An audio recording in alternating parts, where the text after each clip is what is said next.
Donald Trump's my name, and money's my game. Or so people think. There's a lot more under this luscious hair and these good looks. More than meets the eye. I've had endless success in my real estate business, but I've still had challenges. Join me as I reveal to you the secrets to success, taught to me by the Pulitzer Prize winner, Founding Brothers.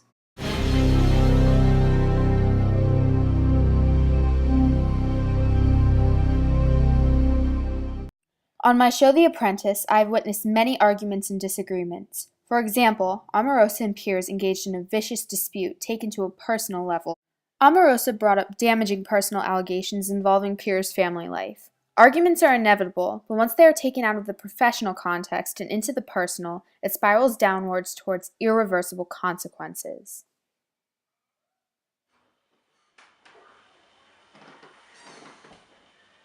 Even in our country's roots, this hasn't changed.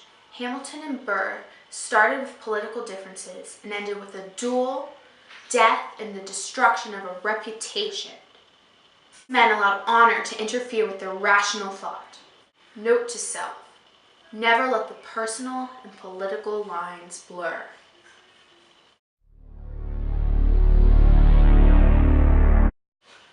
Over my years and with the help of Ellis's novel, I learned the dynamics of a disagreement are quite widespread.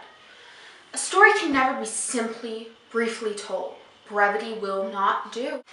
To understand the argument, one must understand the people involved. Those who supported Hamilton felt Burr was a murderer. Those who supported Burr did not think that way. Prior perspective of the story altered the way the story was told.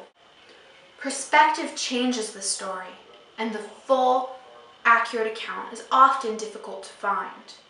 Reputation fuels the facts, changes the facts, and makes the facts. I have engaged in many arguments in my world of business.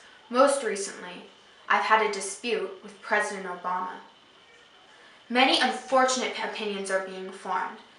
Most of those are being fueled by prior perspective. This sparks a field of gossip with little truth, and the truth is what matters.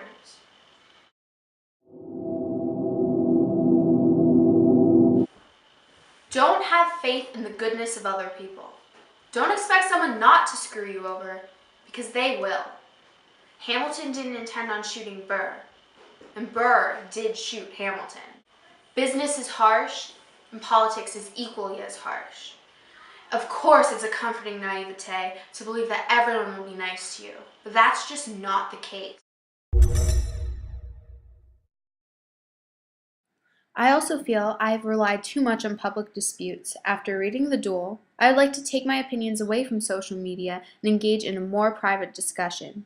Back during the 2012 election, I got carried away on Twitter and criticized the results and the president. I received quite a bit of criticism for these comments, and I agree this public display of disrespect was not appropriate. There is something to be said for the honor of a private settlement.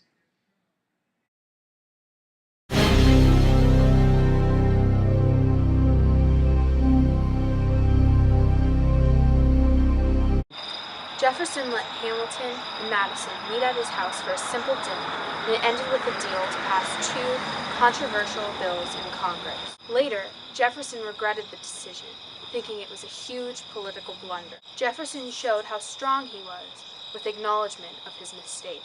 He felt that a deadlock would be too much for such a young country to handle. For that reason alone, he succumbed to black backroom deals. At this time, it seemed like a right decision. He simply prioritized. Everyone must prioritize in business and politics. It's simply a matter of picking the lesser of two evils.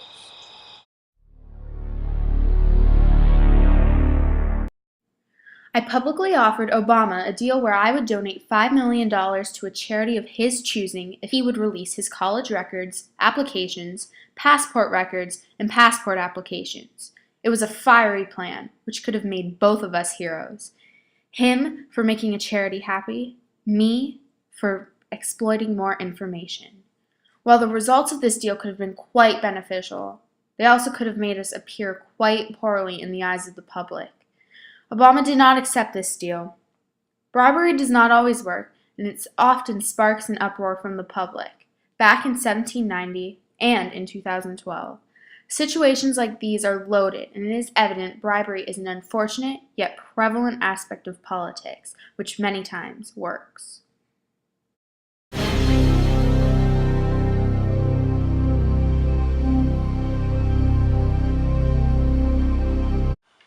These men had a very difficult situation and chose to ignore it.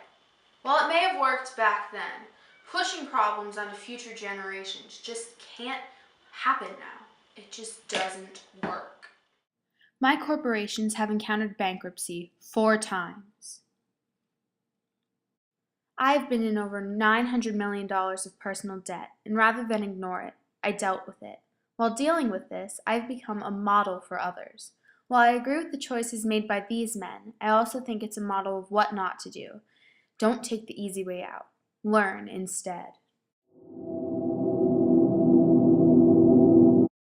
Yet again, prioritizing is a very important lesson taught by this book, and it's super important to learn how to do this in life. The Founding Fathers realized that the topic of slavery was too volatile for such a young, skeptical nation. It was national suicide. It didn't matter who was supporting the bill, not even Ben Franklin, to change their minds. Personal views had to be set aside as well. It was just the topic had to be put aside and dealt with at a later date, a date that they could have accurately looked at the topic and figured it out. They prioritized that the health of our country was more important than the unfortunate topic at hand. To prioritize, they considered all the facets and made their decisions, thinking of the future, the present, and even the past. This is how one must prioritize.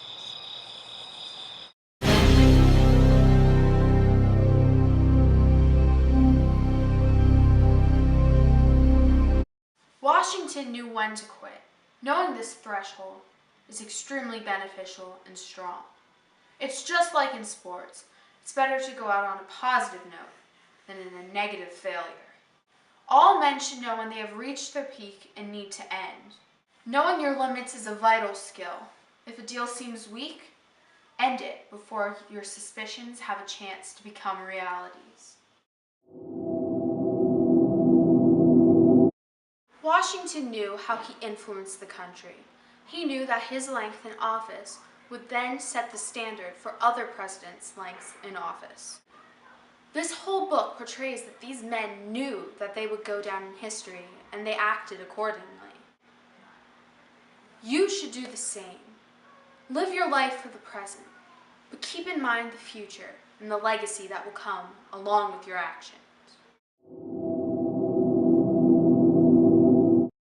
Poor Washington was hammered by the press and their criticisms. He was even brought down by some of his dearest friends. While not the main source of his resignation, Washington was hurt. I have experienced many hurtful allegations. Certain sites keep web pages dedicated to the gossip and affairs in my personal life, trying to get something out of it. But it is more important to acknowledge your own success and the truth you know is correct.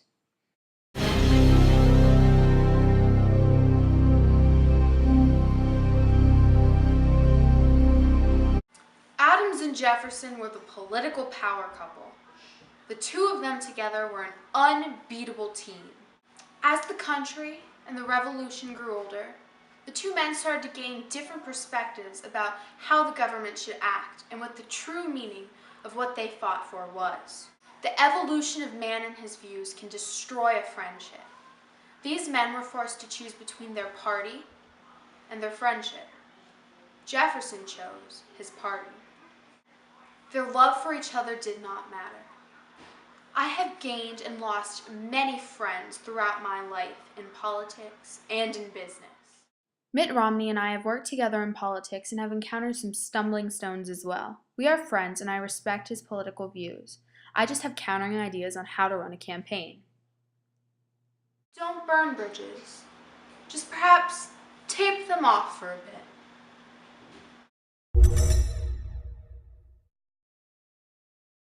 John and Abigail Adams were the model for the perfect relationship. Their love was strong and ever flourishing, and without Abigail's guidance, who knows where John would be. Although some of her advice may prove faulty, this relationship shows how couples should work together. There is a need for love, trust, friendship, and mutual respect. My personal success in marriage has been faulted by some unfortunate mistakes and temptations along my path. My wife and I are having quite success, and I hope we continue to build our relationship similar to the one of John and Abigail Adams.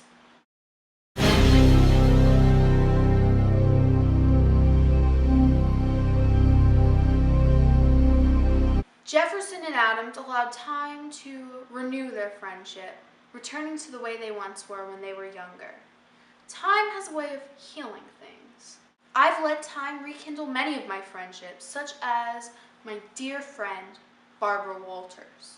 This book clearly portrays that the deep underlying roots of friendship can't be torn out.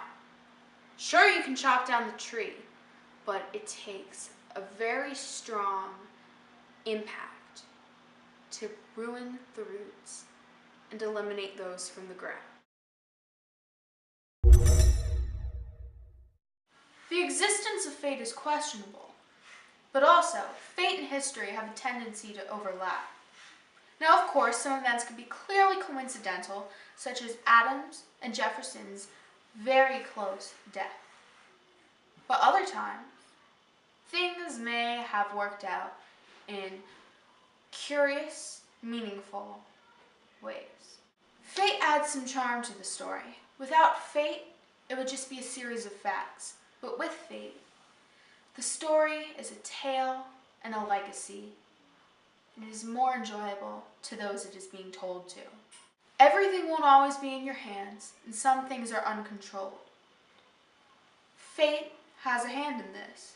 What's best is to accept the uncontrolled and change what you can control. I try to learn from the past, but I plan for the future by focusing exclusively on the present. That's where the fun is.